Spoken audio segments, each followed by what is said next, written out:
L'aéroport s'éveille à peine. Le jour n'a pas encore totalement pris le dessus sur la nuit, et, dans les halls, les pas résonnent doucement. Des voyageurs encore engourdis avancent avec leurs valises. Certains sourient déjà à l'idée du soleil qui les attend. D'autres luttent contre le sommeil avec un café brûlant entre les mains. Pour eux, ce matin-là n'a rien d'exceptionnel. Un vol parmi tant d'autres.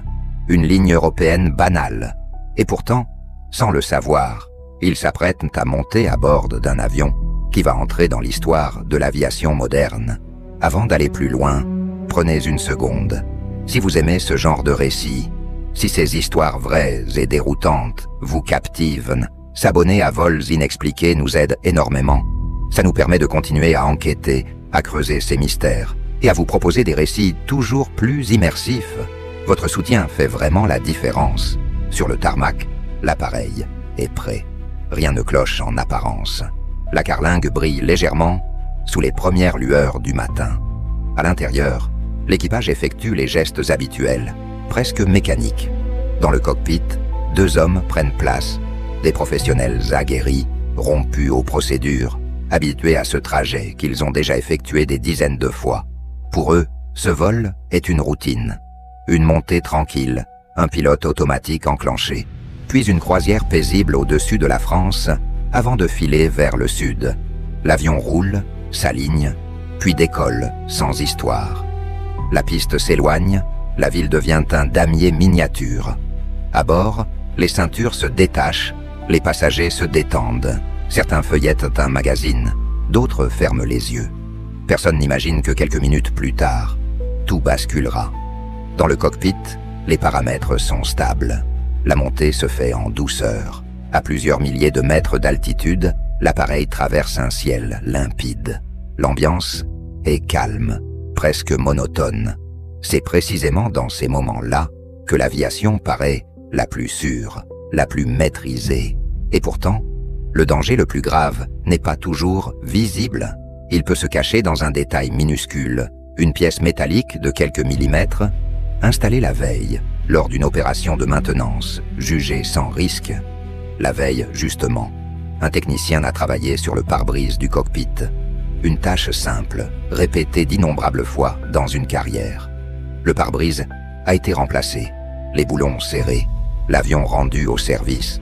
Tout semblait conforme. Mais dans l'aviation, presque correcte, n'existe pas. Une infime différence de taille, un choix de vis légèrement inadapté, suffit parfois à transformer un avion en piège mortel. 13 minutes après le décollage, sans le moindre signe avant-coureur, le monde explose littéralement. Une détonation sèche, brutale, résonne dans le cockpit. En une fraction de seconde, le pare-brise du côté gauche disparaît. Il n'éclate pas, il est arraché, littéralement aspiré vers l'extérieur par la différence de pression. L'air comprimé de la cabine s'échappe violemment, créant une force colossale. Le commandant de bord n'a pas le temps de comprendre ce qui se passe. Attaché à son siège, il est projeté vers l'ouverture béante. Son torse est aspiré hors de l'avion, son corps plaqué contre la carlingue par un vent glacial qui dépasse les centaines de km/h. Seules ses jambes restent coincées à l'intérieur du cockpit. Le copilote est violemment repoussé en arrière. L'air glacé envahit la cabine de pilotage. Les alarmes hurlent, les documents volent, les casques sont arrachés. La porte du cockpit se détache et glisse vers la cabine passager. En quelques secondes, le cockpit devient un enfer assourdissant, balayé par un souffle polaire. À l'arrière, les passagers ressentent une secousse brutale. Certains entendent un bruit sourd, d'autres voient des objets projetés dans l'allée. L'angoisse monte instantanément. Les hôtesses tentent de garder le contrôle, mais même elles ne comprennent pas encore l'ampleur de ce qui vient de se produire. Dans le cockpit, la situation est critique.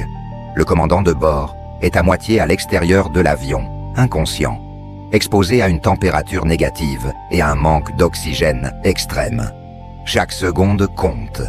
Un membre d'équipage se précipite à l'avant. Ce qu'il découvre dépasse l'entendement. Un homme est littéralement suspendu dans le vide, maintenu uniquement par ses jambes coincées sous le tableau de bord. Sans réfléchir, il se jette sur ses jambes et s'y agrippe de toutes ses forces. Le vent est si puissant qu'il semble vouloir l'arracher lui aussi. Il ne sait pas si le pilote est encore vivant, mais il comprend une chose essentielle.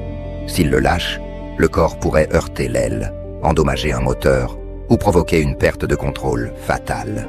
Alors, il tient, malgré la douleur, malgré le froid qui engourdit ses mains, malgré la peur. D'autres membres d'équipage arrivent en renfort. Ensemble, ils s'agrippent, formant une chaîne humaine improbable, luttant contre une force qu'aucun entraînement ne peut vraiment préparer à affronter. Pendant ce temps, le copilote est seul aux commandes. Il doit piloter un avion endommagé, sans pare-brise, presque aveuglé par le vent et le bruit. Les checklists ont disparu. La radio fonctionne par intermittence. Il tente d'envoyer un appel de détresse. Sa voix est tachée, couverte par le vacarme. Finalement, quelques mots passent, assez pour alerter les contrôleurs aériens qu'une situation extrême est en cours. La priorité est claire, descendre rapidement. À haute altitude, l'air est trop rare. Chaque seconde augmente le risque d'hypoxie pour tout le monde dans le cockpit. Le copilote engage une descente d'urgence, réduisant l'altitude aussi vite que la structure de l'avion le permet. Dans la cabine, les passagers sentent l'avion plonger. Les visages se figent, certains prient, d'autres serrent les accoudoirs jusqu'à en avoir mal aux mains. Personne ne reçoit d'explications précises, seulement des consignes pour rester assis, attaché, calme.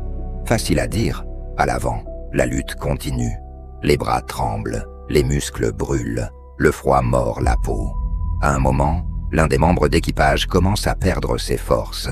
Ses doigts deviennent insensibles, il doit être relayé, mais personne ne lâche complètement, jamais. Le commandant de bord, toujours suspendu à l'extérieur, est exposé à un environnement que le corps humain ne peut supporter longtemps. Le froid, intense, le manque d'oxygène, les impacts du vent contre son corps.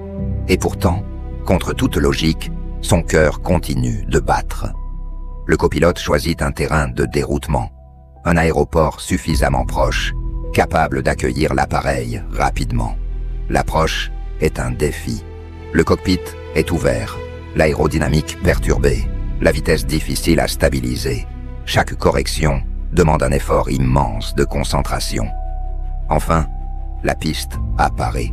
L'alignement est délicat, l'avion tremble, mais la trajectoire est maintenue. Quelques secondes plus tard, les roues touchent le sol. L'appareil ralentit, roule, puis s'immobilise. Pour certains passagers, l'atterrissage semble presque normal. Ils ne réalisent pas encore ce qui s'est joué à l'avant. Quand les secours montent à bord et atteignent le cockpit, la scène est irréelle. Le commandant de bord est ramené à l'intérieur. Son corps est rigide, bleui par le froid.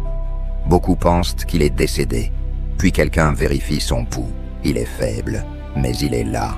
Contre toute attente, l'homme a survécu. Transporté à l'hôpital, il est soigné pour de multiples blessures, des fractures, une hypothermie sévère et un manque d'oxygène prolongé. Les médecins parlent d'un miracle physiologique. Quelques mois plus tard, il reprendra même les commandes d'un avion, défiant toutes les probabilités. L'enquête qui suit est implacable. Elle ne pointe pas un sabotage, ni une tempête invisible, ni un défaut de conception majeur. Elle révèle une réalité bien plus dérangeante.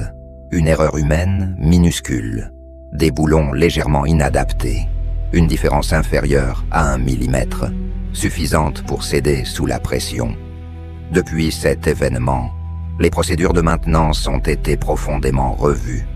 Les contrôles sont devenus plus stricts, plus redondants. Ce vol est aujourd'hui étudié dans le monde entier comme un rappel brutal d'une vérité fondamentale. En aviation, chaque détail compte.